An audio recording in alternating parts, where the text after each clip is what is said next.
विरोधी पक्षनेते एक मोठं जबाबदारीचं पद आहे आणि विरोधी पक्षनेत्यांनी जबाबदारीनेच वागलं पाहिजे। परंतु दुर्दैवाने आपल्या देशाचे विरोधी पक्षनेते नेहमीच देशाच्या प्रधानमंत्र्यांवर मोदीजींवर आरोप करत असतात, देशातही करतात, विदेशात गेल्यानंतरही करतात आणि मोदीजी 2014ला प्रधानमंत्री झाले त्यानंतर या देशाला जे काही पूर्ण जगभरामध्ये आपल्या देशाचा नावलौकिक वाढला आहे आणि आपला देश आर्थिक महासत्तेकडे चालला आहे। खऱ्या अर्थाने याचा अभिमान आपल्या सर्वांनाच असला पाहिजे, सत्ताधारी पक्षाला पण आणि विरोधी पक्षाला पण। दुर्दैवाने या ठिकाणी विरोधी पक्षाला आपल्या सरकारचं जे काम आहे ते देशाचं काम, देशाची प्रगती पाहवत नाही आणि म्हणूनच खरं म्हणजे ते त्यांची टिंगल करतात, मिमिक्री करतात, आरोप करतात।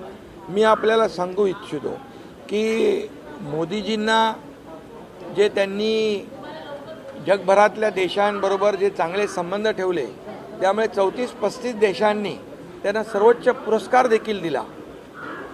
आता हे 34-35 देशांनी प्रधानमंत्री मोदींना सर्वोच्च पुरस्कार दिला आहे, खऱ्या अर्थाने देशाचा गौरव आहे, देशाचा अभिमान आहे। परंतु दुर्दैवाने ही पोटदुखी विरोधकांना आहे आणि जेव्हा जगभरामध्ये तेलाची टंचाई सगळीकडे होती त्यावेळेस मोदीजींच्या इतर देशांबरोबर असलेले जे चांगले संबंध होते त्यामुळे आपल्याला कुठलाही त्रास भारताला झाला नाही, हे देखील याची देखील नोंद घ्यावी लागेल। आणि भारताचा डंका जगभरामध्ये या ठिकाणी अभिमानाने वाजवला जातो आहे आणि भारत एक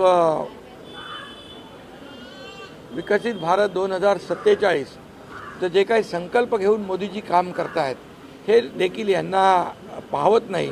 म्हणून मी एवढंच सांगेन की खऱ्या अर्थाने विरोधी पक्षनेत्यांनी या जंतर मंतरच्या आंदोलनाच्या वेळी देखील जंतर मंतरवर न जाता प्रधानमंत्री मोदीजी यांच्या निवासस्थानावर त्यांनी आंदोलन केलं, हे देखील खऱ्या अर्थाने त्यांच्या मनामध्ये काहीतरी घातपात घडवण्याची शक्यता नाकारता येत नाही। मी पूर्वी देखील याच्यावर बोललेलो आहे, परंतु आता जे काही ते अगदी म्हणजे अशा याच्यावर उतरलेले आहेत की ते मिमिक्री करू लागलेले आहेत। आता विरोधी पक्षनेता मिमिक्री करू लागला तर खऱ्या अर्थाने त्यांना काय म्हणायचं, आपण मिमिक्री आर्टिस्ट म्हणायचं, काय म्हणायचं, असा देखील माझा सवाल आहे। आणि देशाचा प्रधानमंत्री, देशाचे प्रधानमंत्री, देशाचे गृहमंत्री यांची संसद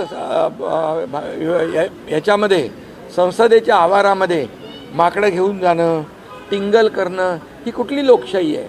त्यांना गृहमंत्री अमित भाईंचे चर्चा करायची होती, उत्तर पाहिजे होतं। अमित भाईंनी सांगितलं मी उत्तर द्यायला तयार आहे, परंतु हे सगळे पळपुटे लोक आहेत, हे चर्चेला घाबरतात आणि चर्चा केली तर त्यांचं पितळ उघडं पडेल, त्यांचे काळे कारनामे उघड पडतील, ते एक्सपोज होतील, ही त्यांना भीती आहे। कारण 2014 पूर्वीचा भारत सगळ्या देशाने पाहिलेला आहे, 140 कोटी जनतेने पाहिलेला आहे। त्यामुळे त्यांचं उत्तर जे आहे हे उत्तर ते ऐकू शकणार नाहीत आणि त्यांना ऐकता येणार नाही। अशा प्रकारचा काळा इतिहास जो आहे काँग्रेसचा, तो काँग्रेसचा काळा इतिहास अमित भाईंनी काढला असता आणि त्यांना उघडं पाडलं असतं, ही भीती होती। म्हणून चर्चेविना ते पळून गेले। या ठिकाणी देशाचा पैसा, जनतेचा पैसा या अधिवेशनामध्ये खर्च झाला, याला जबाबदार काँग्रेस सरकार आहे। राज्यातले 36,000 उद्योग बंद पडण्याचं म्हटलं जात आहे, विरोधक टीका या विषयावर सरकार या बाबतीमध्ये मुख्यमंत्री महोदयांनी देखील उत्तर दिलेलं आहे। ही फक्त बोंब आहे, हे कुठल्याही परिस्थितीमध्ये हे सत्य नाही। महाराष्ट्र उद्योगामध्ये नंबर 1 होता, महाराष्ट्र नंबर 1 आहे आणि महाराष्ट्र उद्योगामध्ये 1 नंबरच राहील। मुंबईत एक नवीन वाद निर्माण झाला आहे व्हेज नॉनव्हेजचा, त्या वादाने कसं बघताय मनसेकडनं आता हा मुद्दा आक्रमक करतील? खरं म्हणजे बघा, कोणी काय खावं कोणी काय खाऊ नये हा ज्याचा त्याचा विषय आहे। आणि ह्याच्यामध्ये असं कुठे कोणी करत असेल तर ते चुकीचं आहे. पक्षाची सुनावणी होताना पाहायला मिळते सुप्रीम कोर्टामध्ये विविध मुद्दे हे सूचना एसपीटीकडून हे सरकार पाडले ते किती.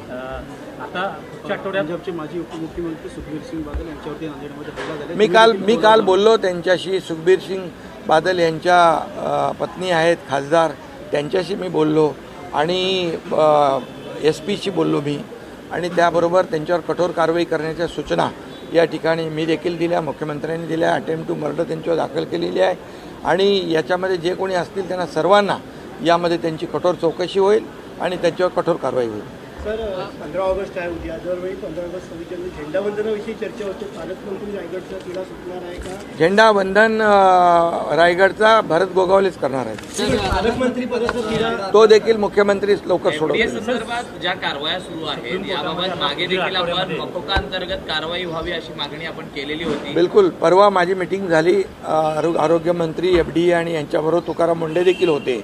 खरं म्हणजे हे दूध आणि हे पनीर आहे लोकांच्या सफेद जहर आहे.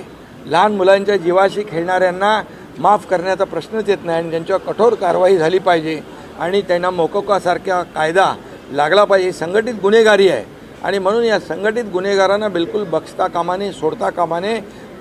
तुकाराम मुंडे जे कारवाई करतायत त्यामुळे मोठ्या प्रमाणावर भेसळ जी आहे ही भेसळ करणाऱ्यांचे धाबे दणाणले आहेत आणि भेसळ करणाऱ्यांना जेलमध्ये टाकण्याच्या सूचना आणि निर्देश या ठिकाणी सरकारने दिलेले आहेत. राहुल गांधी सुप्रीम कोर्टामध्ये जो आहे तो युक्तिवाद करताना पडला.